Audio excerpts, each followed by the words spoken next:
안녕하세요, 여러분. 알람의 밍라바. 구르가까자도 디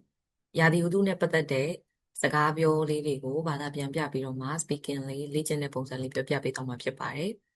ဒါကတော့ SNU level 3A ရဲ့သင်ခန်းစာလေးပဲပေါ့နော်. 3A ထဲမှာပါတဲ့ဒီရာသီဥတုနဲ့ပတ်သက်တဲ့သင်ခန်းစာလေးပဲဖြစ်ပါတယ်. အဲ့တော့ဒီဒေဝါလေးကိုကြည့်ပြီးတော့မှဘာသာပြန်လိုက်ပါမယ်. ဒီထဲမှာတော့စကားပြောနေတဲ့လူ2ယောက်ပါတယ်ပေါ့နော်တယောက်နဲ့တယောက်နဲ့အပြန်အလှန်ပြောနေကြတယ်ဘယ်လိုအခြေအနေမှာပြောနေတာလဲဆိုတာလေးကိုဘာသာပြန်ကြည့်ကြရအောင် 유진 씨, 유진아 이진ပြောလိုက်ပါတယ်. 하늘이 흘려지는데요. 비가 올 것 같네요. 하늘이 흘려지는데요. 깡갱이가 모래 옹라래. 모야러 매트네. 또 깡갱이요 집이로만ပြောနေတဲ့ပုံစံပေါ့နော်. 하늘이 흘려지는데요. 비가 올 것 같네요. အဲ့ဒါနဲ့ 희연가 လည်းပြန်ပြီးတော့မှပြောတယ်. 빗방울이 떨어져요. 유진 씨, 우산 가져왔어요?ဆိုတာ तू ကအဲ့လိုရုတ်တရက်အာမေရိထွက်လိုက်တဲ့ဒီစကားတန်ပေါ့နော်. ဆိုမြန်မာလိုဆိုတော့ ဟဲ ဟာအဲ့လိုပုံစံမျိုး. 빗방울이 떨어져요. 모박လေးတွေကျနေတယ်. 유진이 티ယူခဲ့လားတဲ့. အဲ့ဒါနဲ့ 유진가 ပြန်ပြောတယ်. 아니요. 저도 안 챙겨왔어요. ကျွန်တော်လည်းဂရုစိုက်ပြီးမယူလာခဲ့လိုက်မိဘူး. 주말 내내 막을 거라고 했는데 이렇게 비가 올 줄 몰랐어요. တပတ်လုံးကြည်လင်မဲ့ထင်ထားခဲ့တာဒီလိုမျိုးမိုးရွာမယ်လို့ကိုမသိခဲ့ဘူး.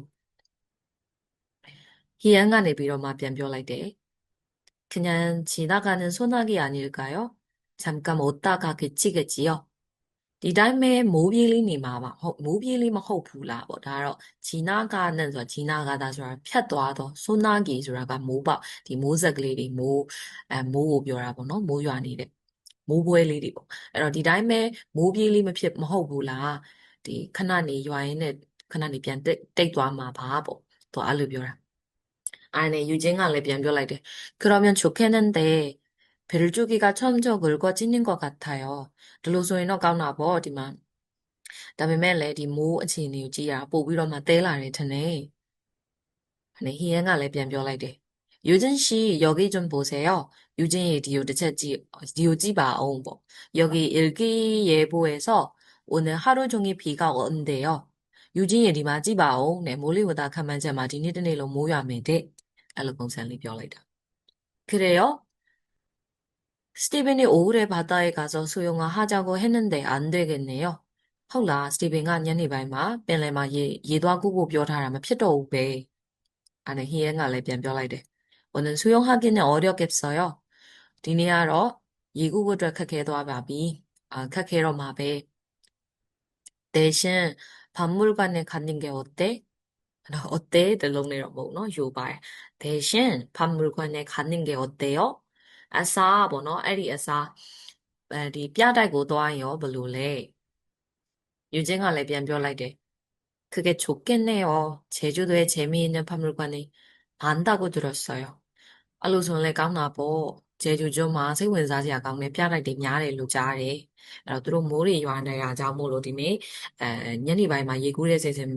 မရှိတော့ဘဲနဲ့ဒီပြတိုက်ကိုသွားမယ်ဆိုတဲ့ပုံစံမျိုးလေးဒါနှစ်ယောက်အပြန်အလှန်ပြောနေကြတာပေါ့နော်. အဲ့တော့ဒီစကားလေးကိုတစ်ချက်လောက်ဘာသာပြန်တာမပါဘဲနဲ့ပြန်ပြီးတော့မှပြောကြည့်ပေးပါမယ်. 하늘이 흘려지는데요. 비가 올 것 같네요. 빗방울이 떨어져요. 유진 씨, 우산 가져왔어요? 아니요. 저도 안 챙겨왔어요.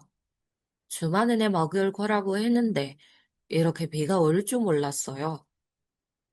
그냥 지나가는 소나기 아닐까요? 잠깐 웃다가 그치겠지요? 그러면 좋겠는데 별주기가 촘촘 긁어치는 것 같아요. 유진 씨, 여기 좀 보세요. 일기예보에서 오늘 하루 종일 비가 온대요. 그래요? 스티븐이 오후에 바다에 가서 수영을 하자고 했는데 안 되겠네요.